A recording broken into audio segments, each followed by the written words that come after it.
Hello, welcome to the first intermediate Begleri tutorial. If you've mastered the first two tutorials, uh, then you are in the right place.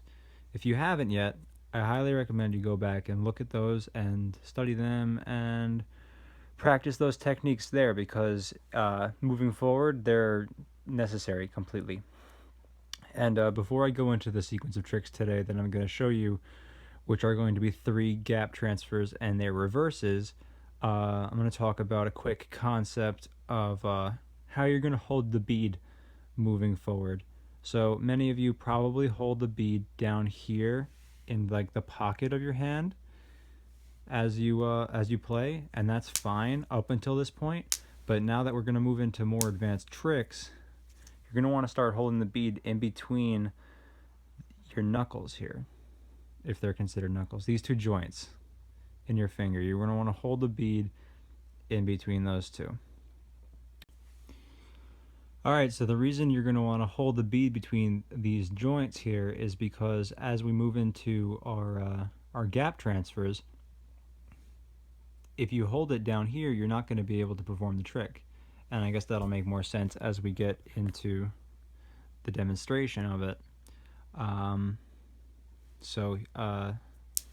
Also, it's not just in high grip or here. If you go to top grip, I've shown, and many of you probably play with the bead kind of pinched between your thumb like this. And like I said before, that's fine for the style of play up until this point. But you're going to want to start kind of holding the bead between your fingers like this. And this will allow you to create gaps in your fingers for the beads to pass through and perform tricks. So I'm going to start with the two easier gap transfers, at least for me. It's going to be different for everybody because your movement of fingers are going to, we all have different flexibility in our hands, and maybe your string length is longer or shorter, so some of these are going to be easier. The name of the game here is experimentation. You got to try different techniques and ways of doing this and different string lengths to find what works for you. So the first grip transfer I'm going to show you is this kind of forward high grip between here. So we're going to be swinging the beads forward, and we're going to actually just let it go like that. That wasn't a perfect example, but essentially as we swing, I guess I'll do a full speed one here.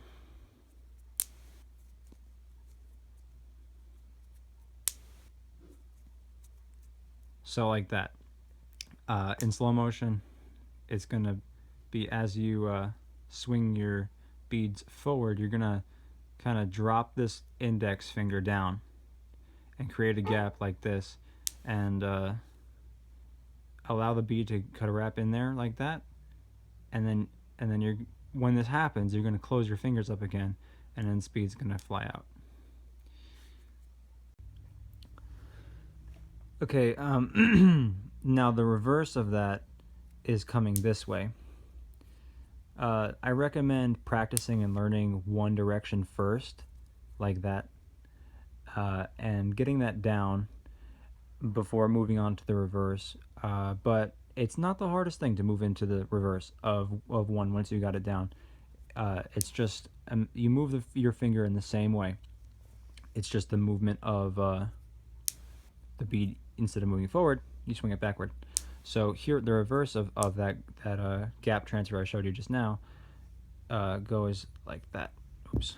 Let's see if I can actually do that this time. And oops. There we go. So again, it's the same idea. You swing it backwards and you drop your index down, allow the bead that's swinging around to come in between the gap, and then you close and you continue your little slip flow here. So that is the high grip transfer, gap transfer. I keep saying grip transfer. A grip transfer is when you just swing the bead between grips like that. A gap transfer is what I'm trying to teach here, which is when you allow the bead to actually switch beads within the same grip like this. Like that. So, in top grip, yes, top grip. Now that we're holding the bead like this, we're gonna actually kind of perform a 2-finger wrap with our top grip. Instead of just doing these rebounds here, it's gonna be like this to get a little back and forth going before you throw your gap transfer. So when you get a little rhythm here going like this, you're gonna let go as it's swinging forward, and the green bead here is gonna come around the thumb, and then I'm gonna pinch it pretty much as soon as this blue bead flies out. So if I can demonstrate this, it's going to be like this. Whoops. Not as easy as it looks, huh? Like that. There we go. I'm doing some tricks tonight. Okay. So that's what that is.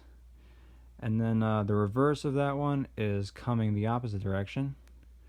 And you're going to allow the bead that's going around your thumb to come in to that gap. So you're going to want to open up pretty much as it's flying around to kind of catch on that index finger out there, and switch the bead through. So if I can do this one like that, go back and forth like that. And then the third transfer, gap transfer that I'm going to show you, actually does switch grips. The 2 gap transfers are shown you now before you stay in the same grip. But this one is going to come underneath.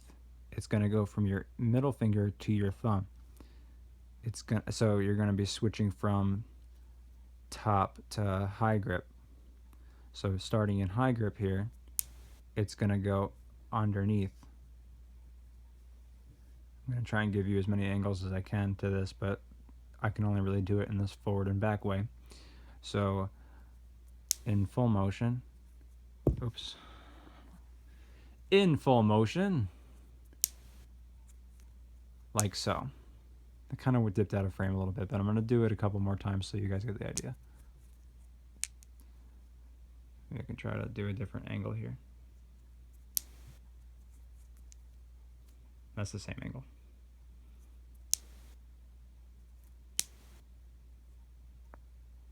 So, and then the reverse of that is when you're up in high top grip. When you're up in top grip, as you swing it down, you stick your middle finger in there to intercept the string and allow this bead to come underneath. So in full speed, and then back and forth.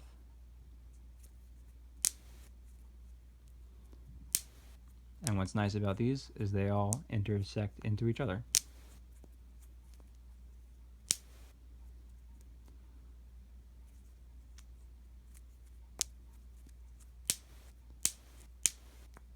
And I hope you learned something from that. Oh, sorry about the slop in this one. I feel bad not making enough videos, or not making them quick enough, because I realized that after the Kuma Films Begleri video, many of you have found the skill toy and are looking to learn some tricks, and the tutorials that are available out there aren't quite as in-depth as the ones I've been trying to produce. That being said, I don't really feel like my tutorials are all that great. So if you are watching this and you are a good player, I highly recommend, actually I'm asking you, please make tutorials like I have done playing, so we can learn from you, because I really only have enough tricks to go over one more video, and that's gonna be rolls, which that I can't really do very well. So keep an eye out for that video. And yeah, hope you guys learned something from this. This is tough. It's going to take a little while to learn, probably. As you can see, I can't even do them all that great. Other than that, have a good one, guys.